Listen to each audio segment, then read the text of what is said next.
तो वहीं किसानों के मुद्दे को लेकर के कृषि मंत्री जेपी दलाल ने कांग्रेस पर निशाना साधा है और कहा है कि राहुल गांधी को किसानों से माफी मांगनी चाहिए। कांग्रेस ने सबसे ज्यादा किसानों की दुर्गति की है और इसलिए एसएलवाई के मुद्दे पर जेपी दलाल ने कहा है कि पहले भी मुद्दा उठाया और आज भी कह रहे हैं कि हरियाणा के लिए एसवाईएल का पानी बहुत जरूरी है और किसान एसवाईएल का मुद्दा क्यों नहीं उठा रहे हैं।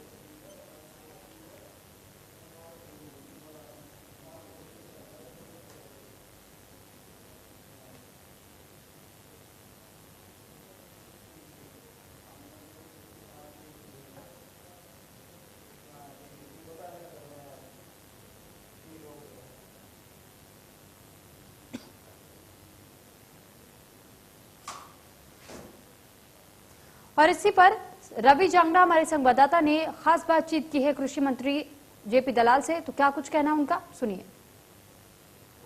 हरियाणा प्रदेश के कृषि पशुपालन एवं मत्स्य विभाग के मंत्री जयप्रकाश दलाल लगातार हमने देखा था कि करीबन 1.5 घंटे से जो है जन समस्याएं सुनने में मशरूफ थे और अब चूंकि जिस तरह से लगातार इलाके की नुमाइंदगी भी करते हैं, उस इलाके की जो कि दक्षिण हरियाणा का अर्धमरुस्थलीय इलाका है, हालांकि पानी की बेहद किल्लत रही थी और उस किल्लत के बीच कहीं न कहीं नहरों में पानी लाने का जो है श्रेय लेने की बात भी कही गई थी। बहरहाल किसानों की अगर बात करें तो किसान लगातार, और जो किसान आंदोलन है लगातार सुर्खियों में है। सर 9 महीने किसान आंदोलन के हो चुके हैं, 2 महीने जो है वो वार्ताओं का लगातार दौर चला था, उसके बाद वार्ताएं जो है एक तरह से संवाद की कमी रही थी। संवादहीनता इसको कहा जाएगा या वजह कोई और है, कोई संगठन जो आगे नहीं आ रही? बहुत लंबा आंदोलन चला है और जो किसान नेता हैं उनका हट ये प्रदर्शन करता है कि किसान हितों से उनका लेना देना नहीं है। वो सत्ता परिवर्तन चाहते हैं और सत्ता परिवर्तन जनता के वोट से हो सकता है, उनके हट से नहीं होगा।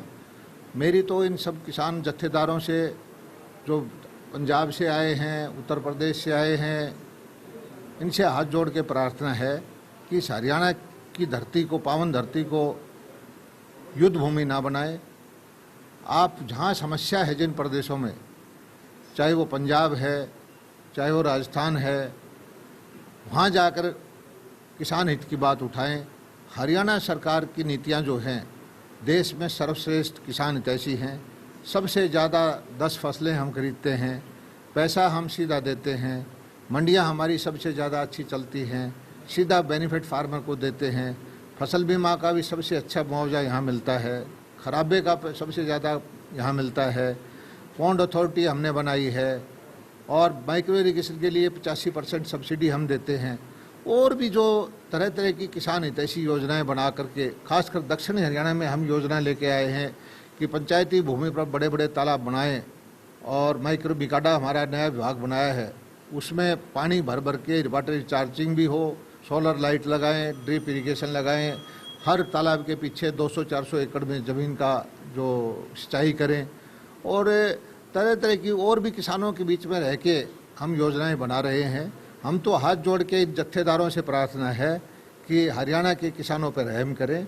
आप भड़का के किसानों को गुमराह करके जो हमारे यहाँ कांग्रेस की तरह से गोलीबारी कराना चाहते हैं, हमारी भाजपा की सरकार किसान पे किसी भी तरह की इस तरह की जो करने के हक में नहीं है।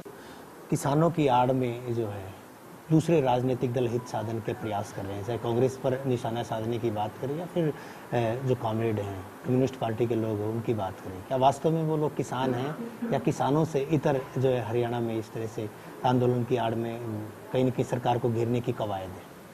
मेरी सबसे बड़ी चिंता यह है, भोले भाले किसानों के हाथ में जो लाल झंडा पकड़ा दिया गया है, जो चाइना समर्थित लोग हैं, ये किसान भोले भालों को पता ही नहीं और सारे आंदोलन को लीड करने वाले ये कम्युनिस्ट पार्टी के लोग ज़्यादा हैं और इनको बंगाल से बड़ी मुश्किल से भगाया गया। देश सारा इनके आतंक से मुक्त हो चुका है और किसान भाइयों से मैं एक प्रार्थना करना चाहता हूँ, पहली बार आज जहाँ भी ये किसानों के बीच में लाल झंडा आता है, वहाँ एक बार इनसे चीन मुर्दाबाद के नारे लगवाएं। उसी से किसान को समझ में पता चल जाएगा कि असली खेल कहाँ से शुरू हो रहा है। ये जो लाल झंडे वाले हैं, इनके मुंह से कहें कि किसान आंदोलन सही किसान के हित सही, लेकिन चीन मुर्दाबाद ये कहलवा के दिखाए। किसान आंदोलन जो मामला हुआ था, लाठीचार्ज की जो बात आई थी, उसके बाद मुजफ्फरनगर में एक पंचायत की बात कही गई, महापंचायत आयोजित की जाएगी इस मामले को लेकर। कल भी जो है करनाल में एक महापंचायत आयोजित की गई थी। आपको लगता है कि महापंचायतों से सरकार पर दबाव बनाने की कवायद है या वास्तव में किसान हितों की, किसान हकों की पैरवी किए जाने की बात कही जाए? देखिए, ये जितने रिश्तेदार हैं सबकी राजनीतिक इच्छा है। कहने को तो ये कहते हैं कि विशुद्ध रूप से गैर राजनीतिक आंदोलन है, लेकिन इनके मंचों पर सारे राजनीतिक पार्टी विपक्ष के नेता दिखाई देते हैं और इनमें से बहुत सारे चुनाव लड़ भी चुके हैं, आगे चुनाव लड़ने की इच्छा दिखा चुके हैं और इनका लक्ष्य है कि भाजपा को चुनावों के माध्यम से हराना। उसमें कोई किसी को कोई एतराज़ नहीं है। लोकतंत्र में इनको हक है अपनी बात रखने का, चुनाव में हिस्सा लेने का, भाजपा को हराने का, लेकिन किसान के नाम पर ये राजनीति क्यों करना चाहते हैं? किसानों का हित की बात करें।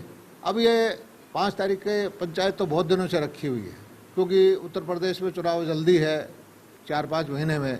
अब इनका सारा ध्यान उधर है कि वहाँ कोई न कोई ऐसी दंगा फसाद हो, अव्यवस्था फैलाएं जिससे कि किसान बेचारे गुमराह हों। लेकिन मैं एक चीज़ बता देता हूँ कि भारत का किसान बहुत समझदार है। भारत का किसान को एक चीज़ की समझ है कि किसान हित के फैसले जो इन दिनों में पिछले 4-5 साल में, 6 साल में लिए गए हैं, कांग्रेस के शासन में कभी लिए नहीं गए।